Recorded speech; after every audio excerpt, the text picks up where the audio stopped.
right, Kaylee, a lot of appointments we have to keep. Right now, the U.S. opening a new front in its campaign against Iran, launching a rare daylight strike after President Trump reportedly huddled with his national security team the next phase of the conflict. Well, I'm John Roberts in Washington, and we bid good Wednesday afternoon to you. Thank you. It's good to be with you, John. Nice to see you in this afternoon. I'm Jillian Turner in for Sandra today, and this is America Report. So that U.S. naval blockade in the Strait of Hormuz has resumed. At least 2 ships turned away over the last 24 hours. CENTCOM also says American forces have hit Iranian positions on Greater Tunda Island, a strategic location in the Strait of Hormuz. President Trump tells Fox News Iran has a choice now.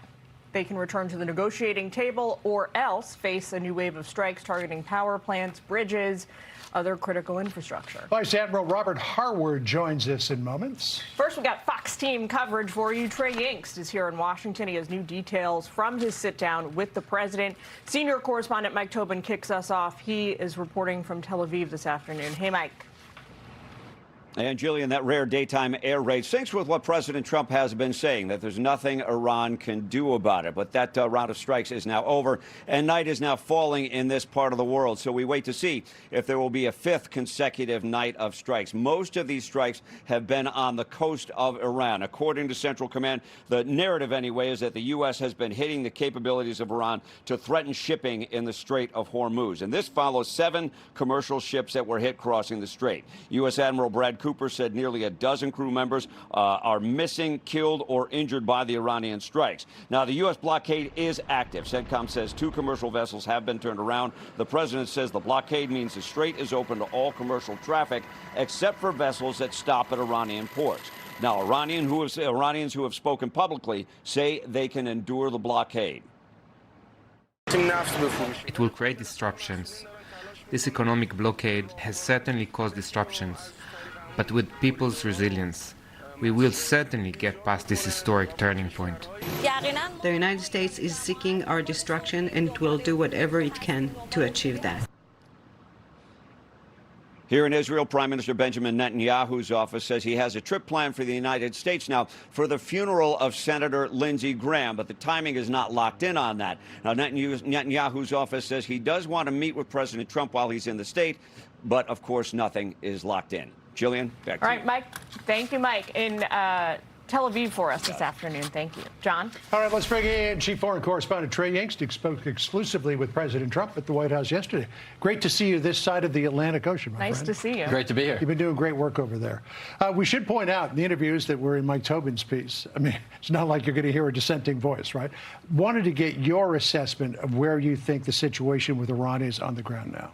After speaking with the president, it is clear that he is no longer negotiating at this moment. He is striking. And he indicated that these strikes we've seen the past 5 nights are going to expand. And we're already seeing that today on the ground. U.S. Central Command announced that at 6 a.m. Eastern Time, daylight, in Iran, there were strikes taking place. And these strikes are starting to go further inland, an indication that energy infrastructure not yet being targeted, but they're getting closer and closer to these larger targets that the president indicated he is willing to hit by next week if the Iranians are unwilling to make a deal. Remember, there was the Memorandum of Understanding, this 14-point plan that was agreed to by the United States and Iran. Well, the Iranians violated it. They attacked vessels in the Strait of Hormuz, and that led U.S. forces to begin this new strike campaign. It strikes me, Trey, that the administration can get touchy when people ask about defining this engagement. Is it a war or not? When is it going to end? What does the timeline look like? You had the unique opportunity to ask the commander-in-chief himself yesterday. Want to see your thoughts after we played that bite. Has the war resumed? Well, I guess you could define it any way you want, but certainly we're beating them up really badly. They have to be beat up. The only way you can negotiate with these people is through strength, and the only strength is military strength, and that's what we've done.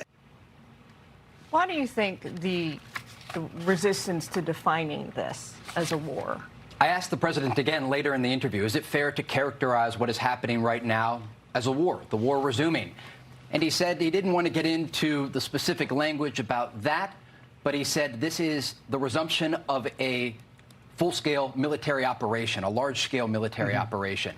And so it's an indication that what we are seeing on the ground is certainly not just the tit-for-tat that previously took place when there were violations of this agreement between the United States and Iran. And again, the president is not just saying this about the strikes today. He is signaling that by next week, if a deal isn't reached, these strikes are going to expand. And he's talked about power plants and bridges before and ultimately didn't make that decision. He's also talked about desalinization plants, and he says he won't target those because the civilian population in Iran, more than 90 million people, would pay the highest price in that instance. Total humanitarian catastrophe. Absolutely. Right? Yeah. And that is certainly on his mind. We talked about a variety of different things, including the Manab school strike investigation that is ongoing, according to the Pentagon and the White House.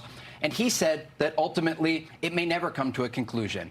I pressed him on this and presented the evidence that we have, and ultimately he said it is possible this was a mistake or something based on old intelligence, but he said to wait for the outcome of that investigation. Yeah, I think in terms of whether this is a war or whether it's a military action, the folks across the street from us might have something to say about it if the president were to say, oh, yes, it's a war, because Congress has the power to declare war and not the White House. But I want to ask you this question about the president, because you've talked to him several times on the telephone while you've been over there. You sat down with him yesterday. Has he finally caught on to the fact that the IRGC doesn't want to negotiate with him, that they just want to cause trouble, and that the only way to move forward is to either completely defang and neutralize the IRGC or get rid of them altogether? There's a real understanding in the White House that they are dealing with two groups of people inside of Iran. You have these relatively more moderate voices, the foreign minister, Abbas Araghchi, and also Iran's parliament speaker and top negotiator, Mohammad Ghalibaf. But when they make a deal, the question is, as journalists, that we must continue to ask, do they have the power to enforce an agreement? And at this point, it doesn't appear that they do. And there are these IRGC commanders that want to continue the fight against the United States. Because there are people that we talk to on a daily basis, and I think we're about to talk to one, Robert Harward as well, who see that the only way to deal with the IRGC is to deal with them in the same way that the president dealt with ISIS.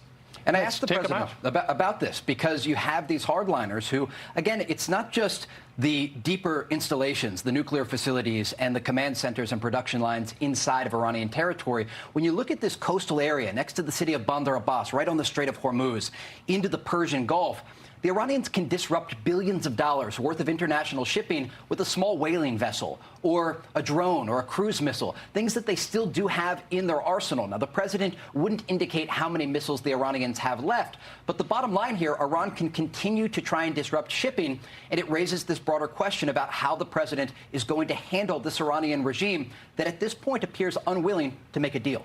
The president had set this past Saturday, which has come and gone, obviously, as a deadline for the Iranian regime to admit publicly that all the strikes on commercial shipping was a big mistake.